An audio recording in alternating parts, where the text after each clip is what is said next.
আমার চরণে, পরম পূজ্য পাদ শ্রী শ্রী বর্ধার চরণে, পরম পূজ্য পাদ আচার্যদেব শ্রী শ্রী দাদার চরণে, পরম পূজ্য পাদ শ্রী শ্রী বাবা দাদার চরণে এবং পরম পূজনীয় শ্রী শ্রী অভিদাদার চরণে জানাই প্রণাম। এবং এই মধ্য ভুবনবন সৎসঙ্গী গ্রুপে ঠাকুরের শপথ ঋত্বিক রয়েছেন, সেই ঋত্বিক দেবতাদের জানাই আমার অন্তর্ভিত্তি আনন্দের সহিত জয়গুরু এবং উপস্থিত যাজক পাঞ্জাদারী স্বস্তিনিগত পালনকারী এবং শ্রী শ্রী ঠাকুরের ইষ্টপ্রাণ ভক্তদের জানাই আমার অন্তর্ভিত্তি আনন্দের সহিত জয়। আজকে এই মধ্য ভুবনবন সৎসঙ্গী গ্রুপে সৎসঙ্গ হয়েছে অনলাইনে। সেই সৎসঙ্গে আমাকে ইষ্ট প্রসঙ্গ বলার সুযোগ দেওয়া হয়েছে। এই সুবর্ণ সুযোগ পেয়ে আমি নিজেকে ধন্য মনে করছি, ভাগ্যবান মনে করছি। আমার প্রসঙ্গ হলো পরম প্রয়োজনীয় শ্রী শ্রী ভাবাই দাদার 100 দিনের দীক্ষাযাত্রা প্রোগ্রাম নিয়ে। প্রোগ্রামটা ছিল দীক্ষা নিয়ে। এই যে দীক্ষা মানে দক্ষতা লাভের কৌশল অর্জন করা। সেই কৌশল অর্জন করে তদনুযায়ী অনুশীলন করতে হয়। আপনি যখনই অনুশীলন করতে যাবেন তখনই দেখবেন কেউ না কেউ এসে আপনাকে বাধা দেবেন যে এত কম বয়সে, এত অল্প বছর বয়সে দীক্ষা নিতে হবে না, ঠাকুরকে মনে মনে ভালোবাসলেই হয়। এই যে কথাটা, এটা বলা উচিত নয়, একদম অনুচিত। এটা নিজেকে, পরস্পরকে, 10 জনকে, দেশকে এবং রাষ্ট্রকে অমঙ্গলে দেখে নিয়ে যান। আমি একটা আলোচনা বই পড়েছিলাম, একজন স্ত্রী আর পুরুষ তারা পরস্পরকে যতই ভালোবাসুক না কেন, তাদের ভালোবাসা বৃদ্ধির জন্য, তাদের পরস্পরের প্রতি কর্তব্য এবং বংশ বিস্তার সকল কিছু বৃদ্ধির জন্য তাদেরকে আগে বিবাহ বন্ধনে আবদ্ধ হতে হবে। তারা যদি বিবাহ বন্ধনে আবদ্ধ না হয় তাহলে তারা পরস্পরের যে ভালোবাসা সেটা বৃদ্ধি করতে পারবে না। তাদের পরস্পরের যে দায়িত্ব এবং কর্তব্য রয়েছে সেটা তারা বৃদ্ধি করতে পারবে না, পাশাপাশি তাদের বংশবৃদ্ধিও করতে পারবে না। যেহেতু কোনো কিছুই তারা বৃদ্ধি করতে পারছে না, তারা হাজার চেষ্টার ফলেও তাদের ভালোবাসাকেও বৃদ্ধি করতে পারবে না। ঠিক সেই রকম ভাবেই আমরা যদি আমাদের পরিবারকে, 10 জনকে, দেশকে, রাষ্ট্রকে, সকলকে যদি ভালোবাসি এবং ঠাকুরকেও যদি ভালোবাসি, তাহলে প্রথমে আমাদের আগে দীক্ষা নিতে হবে। দীক্ষা আমরা কার কাছ থেকে নেব? দীক্ষা নিতে হবে এক আদর্শবান গুরুর কাছ থেকে। এখন প্রশ্ন হলো, গুরুর বৈশিষ্ট্য কি, গুরু কথার অর্থ কি, গুরু কারা, গুরু কাজ কি? গুরু মানে কর্ম, ক্ষমা, সহিষ্ণুতা, স্বধর্ম থেকে যিনি কখনো কোনো দিনও বিচলিত হন না, তিনি হলেন গুরু। যিনি শীত, গ্রীষ্ম, বর্ষা, ভয়, অনুরাগ, স্বধর্ম কোনো কিছুই তাকে বাধা সৃষ্টি করতে পারে না, তিনি হলেন গুরু। যিনি যে কোনো বিষয়ে অতি শীঘ্রই বুঝতে পারেন এবং যে কোনো বিষয়ে ভেবেচিন্তে সিদ্ধান্ত নেন, তিনি হলেন গুরু। যিনি ধর্মতত্ত্ব দান করেন, তিনি গুরু। যিনি অজ্ঞান, অবিদ্যা বিনষ্ট করে তার মধ্যে ব্রহ্মজ্ঞান দান করেন, তিনি হলেন গুরু। যিনি মায়া ভ্রম দূরে সরিয়ে তার মধ্যে ব্রহ্মকে প্রকাশ করেন, তিনি হলেন গুরু। এখন প্রশ্ন হলো, গুরু কথার অর্থ কি? গুরুকে যদি আমরা সন্ধি বিচ্ছেদ করি তাহলে সে দাঁড়ায় ঘু যু রু। রু কথার অর্থ হলো অন্ধকার, আর রু কথার অর্থ হলো দূরকারী, মানে দূর করেন যিনি, অর্থাৎ গিয়ে দাঁড়াচ্ছে। গুরু কথার অর্থ হলো অন্ধকার দূর করেন যিনি। আমাদের জীবনে যত অন্ধকার আছে, অমঙ্গল আছে, একমাত্র গুরুই পারেন সেগুলিকে দূর করতে। দীক্ষা নিতেই হবে। দীক্ষা মানেই হলো দক্ষতা, এবিলিটি, ক্ষমতা। ঠাকুর বলেছেন, আমি জোর হয়ে কারোর বশে হয়ে হয়তোবা ঠাকুরের দীক্ষা আমি নিয়ে নিলাম, কিন্তু দীক্ষা নিয়ে আমি আমার সুন্দর চেহারা দিয়ে, সুন্দর বাক্য শ্রুতি মধুর হয়ে যদি আমি কাউকে বলি জয় গুরু জয় গুরু জয় গুরু, সেটা কিন্তু ধর্ম না। আমার প্রাণী ঠাকুর বলেছেন, তুমি দীক্ষা নিয়ে ঠাকুরের দেওয়া পঞ্চনীতি যজন ধাজন ইষ্টবিধি স্বস্তিনী সদাচার ইষ্ট নিষ্ঠ একনিষ্ঠভাবে পালন করাটাই হলো ধর্ম। অনেক সময় দেখা যায় যদি যখন যাজক পাঞ্জাবের ভাইরা বা অন্যান্য ভক্ত মা বোনরা যখন কোনো দীক্ষা দিবসে যখন এরিয়াতে বেরিয়ে পড়েন দীক্ষার জন্য, তখন দেখা যায় মেয়ে লোকরা দীক্ষা নিতে চায় না। প্রশ্ন উঠে দাঁড়ায় যে মেয়েরা কি বিয়ের আগে দীক্ষা নেবে নাকি বিয়ের পরে? এই যে প্রশ্নটা, একটা একদম ভুল। এটাও পুরা রাষ্ট্রকে পুরা বিশ্বকে অমঙ্গলের দিকে নিয়ে যায়। প্রশ্নটাই ভুল, এর কোনো উত্তর হয় না। প্রশ্নটা এই যে মেয়েদের আর ছেলেদের উভয়েরই 12 বছর আগে 11 বছর ক্লাস হলেই তারা দীক্ষা নিতে হবে। এখন মেয়েদেরকেও কেন দীক্ষা নিতে হবে, এটা আমি যদি কোনো সুযোগ পাই আমি অবশ্যই বলবো। আজকে আমার প্রসঙ্গটাই হলো পরম পূজনীয় শ্রী শ্রী ভাবাই দাদার 100 দিনের দীক্ষাযাত্রা প্রোগ্রাম নিয়ে। আমি প্রসঙ্গে চলে যাচ্ছি। পরম পূজনীয় শ্রী শ্রী ভাবাই দাদা যখন এই পুরা বিশ্ববাসী দুঃখ কষ্ট ঝালা যন্ত্রণা হাত থেকে রক্ষার জন্য তিনি যখন 100 দিনের দীক্ষাযাত্রার একটা প্রোগ্রাম বানিয়েছিলেন এবং প্রোগ্রামে বের হবেন, তখন আমাদের পরম পূজ্যপাদ আচার্যদেব শ্রী দাদা বললেন যে বাবাই দীক্ষা দিতে যাচ্ছে।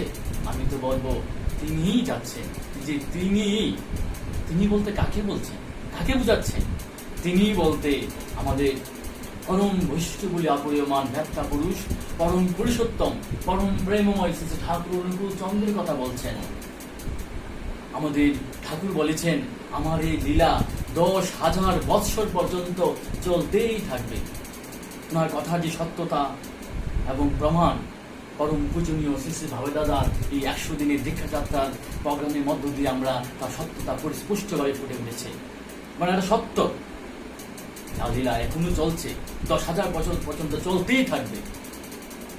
ভাবাই দাদা এই 100 দিনের দীক্ষাযাত্রা প্রোগ্রামে যে ঘটনা করেছেন, এটা কোনো সাধারণ ঘটনা নয়, এক বিশাল ইতিহাস। আপনারা শুনুন কি করছেন এই 100 দিনে। তিনি এই 100 দিনে 30,520 কিলোমিটার পথ শুধু জার্নি করেছেন। মানে অবিশ্বাস্যকর ঘটনা। 100 দিনে 30,520 কিলোমিটার পথ শুধু জার্নি করেছেন। ওনার এই 100 দিনের দীক্ষাযাত্রা প্রোগ্রামের জন্য সমস্ত গুরু ভাই গুরু বোনরা 281টি স্পট বানানো হয়েছে। তার মধ্যে আমাদের নর্থ ইস্ট গুয়াহাটি স্পটে সবচেয়ে বেশি দীক্ষা দিয়ে 7,162 জনকে দীক্ষা দিয়ে সেই জায়গার যে ভক্তবৃন্দরাও রয়েছে তাদের মধ্যে আনন্দে জোয়ার এনে দিয়েছে। আমার দৃঢ় বিশ্বাস তারা সেই আনন্দের জোয়ারে এখনো ভাসছে। ওনার 100 দিনের দীক্ষাযাত্রা প্রোগ্রামের মধ্যে মানে প্রোগ্রামের জন্য 797টি ব্যাচ বানানো হয়েছে। এর মধ্যে আমাদের আসাম করিমগঞ্জ ডিস্ট্রিক্টে সবচেয়ে বেশি দীক্ষা দিয়ে 3,307 জনকে দীক্ষা দিয়ে ওই জায়গার মধ্যেও এক বিশাল আনন্দের জোয়ার এনে দিয়েছে। সেই আনন্দে তারা এখনো আনন্দমুখর হয়ে আছে। এতক্ষণ শুধু বললাম ভাবাই দাদার 100 দিনের দীক্ষাযাত্রা প্রোগ্রামের মধ্যে শুধু ব্যাচ আর স্পটের কথা। এখন বলবো পূজনীয় শ্রী ভাবাই দাদা যখন বিভিন্ন স্টেটে গিয়ে যখন দীক্ষা দিয়েছেন সেই স্টেটগুলোর স্টেটমেন্ট। পরম পূজনীয় শ্রী ভাবাই দাদা 100 দিনে আমাদের ওয়েস্ট বেঙ্গলে 1,83,525 জনকে দীক্ষা দিয়েছেন এবং এই জায়গাতে এই ওয়েস্ট বেঙ্গলেই 1,302 জনকে স্বস্তি দিয়েছেন এবং ওয়েস্ট বেঙ্গলের পরে আসামে 1,04,297 জনকে দীক্ষা দিয়েছেন এবং এই জায়গাতেই 1,084 জনকে স্বস্তি দিয়েছেন। আসামের পরে আমরা যাচ্ছি উড়িষ্যাতে 1,84 জনকে দীক্ষা দিয়েছেন এবং 1,154 জনকে স্বস্তি দিয়েছেন। তারপর আমরা চলে যাচ্ছি আমাদের এই রাজ্যে ত্রিপুরা রাজ্যে তিনি এসে 23,618 জনকে দীক্ষা দিয়েছেন। এর মধ্যে স্বস্তি দিয়েছেন 543 জনকে। আর যদি আমাকে যুক্ত করি সেই কাউন্টে তাহলে ত্রিপুরা যে স্বস্তি দিয়েছেন টোটাল 544 জনকে। তারপর ঝাড়খণ্ডের দীক্ষা দিয়েছেন 9132 জনকে, স্বস্তি দিয়েছেন 107 জনকে। তারপর চলে যাচ্ছে আমরা মেঘালয়ে 5331 জনকে দীক্ষা দিয়েছেন আর স্বস্তি দিয়েছেন 2 জনকে। তারপর আমরা চলে যাচ্ছি অন্যান্য স্টেট মানে এগুলি মিলিয়ে টোটাল আদার যেগুলো স্টেট রয়েছে সেইগুলো টোটাল মিলিয়ে 14,302 জনকে দীক্ষা এবং 108 জনকে স্বস্তি দিয়েছেন। তিনি টোটাল এই 100 দিনে টোটাল দীক্ষা দিয়েছেন 4,40,281 জনকে দীক্ষা দিয়েছেন এবং টোটাল স্বস্তি দিয়েছেন 4,331 জনকে। তিনি এই 100 দিনে 199 ঘন্টা শুধু মন্ত্র উচ্চারণ করেছেন। মানে একটা অবিশ্বাস্য ঘটনা। তিনি কোনো পুরুষ নন, সাধারণ পুরুষ নন, তিনি মহাপুরুষ, তিনি ইষ্ট, তিনি দেবতা, তিনি আমাদের সকলের ভগবান। উনারই পরম পূজনীয় শ্রী বাবাদাদারই 7ই জুন জন্মদিবস হয়েছিল। সেই জন্মদিবস উপলক্ষে আমরা যেহেতু সেইরকমভাবে করতে পারিনি, কিন্তু আমরা এই অনলাইনে সৎসঙ্গী গ্রুপে আমরা মাতৃ সম্মেলন সৎসঙ্গ করেছি। তো আমি আমার আলোচনা দীর্ঘায়িত করছি না। আমাদের আগরতলা রামনগর 8 নম্বর আমাদের ঠাকুরের সভাপতি ব্যক্তি শ্রদ্ধেয় শ্রী নিশিতরঞ্জন ভট্টাচার্যী এখানে বসবাস করেন। সেই বিষয়ে আমার খুব শ্রদ্ধার এবং খুব ভালোবাসার। তিনি আমাকে সেদিন রাত্রে আমাকে ফোন করেছিল, বললেন যে রূপম বাবা একটা কথা বলছিলাম, বিষয়টা জানো? কি মিশু?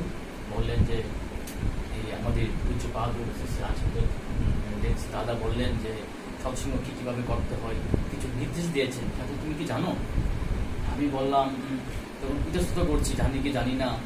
তখন তিনি বললেন ঠিক আছে, যদি না জানো আমি তোমাকে একটা হোয়াটসঅ্যাপে পাঠিয়ে দিচ্ছি। তিনি পাঠালেন, আমি দেখলাম লেখা আছে আমাদের বড় পূজ্যপাদ দাদা বললেন যে কয়েকজন কর্মীকে উদ্দেশ্য করে যে সৎসঙ্গ কীভাবে করতে হয় কিছু নির্দেশ দিয়েছেন। তিনি বললেন যে বিনতি প্রার্থনার পর এবং বাণী পাঠের পর রাধাস্বামী ভজন করতে হয়, তারপর ভক্তিমূলক গান করতে হয়, দাঁড়িয়ে সৎসঙ্গ করতে হয় যেন সবাই ধরতে পারে, এবং শ্রী ঠাকুরের ইষ্ট প্রসঙ্গ করতে হয়। সবাই যেন 4-5 মিনিট ইষ্ট প্রসঙ্গ বলে, অনেকে আবার একটু বেশি বলে ফেলে, সেদিকে লক্ষ্য রাখতে হবে, সেদিকে যেন লক্ষ্য রাখা হয়। ইষ্ট প্রসঙ্গ থাকবে ঠাকুরের প্রতি ভাব, ভালোবাসা, শ্রদ্ধা, বৈরাগ্য ভাব, এবং আমি কি পেয়েছি, তুমি কি পেতে পারো ঠাকুরকে ধরে, সেরকম যেন প্রসঙ্গ যেন থাকে। আবার 4-5 মিনিটের বেশি ইষ্ট প্রসঙ্গ যেন না হয়, সেই দিকেও লক্ষ্য রাখতে হবে। আমি সেই দিকে লক্ষ্য করে আমি আমার আলোচনা আর দীর্ঘায়িত করছি না, কারণ আলোচনা যত দীর্ঘায়িত হবে শ্রোতাদের আকর্ষণ তত কমে যায়, মানে তত শুনে আগ্রহ কমে যায়। সেই কারণে আমার আলোচনা আর দীর্ঘায়িত করছি না। এই গ্রুপে যারা উপস্থিত রয়েছেন এবং পুরা বিশ্ববাসী দীক্ষিত অদীক্ষিত সকলকে আমি আমার অন্তর হইতে ঠাকুরের কাছে মঙ্গল প্রার্থনা করে আমি আমার আলোচনা এখানেই শেষ করছি। জয়।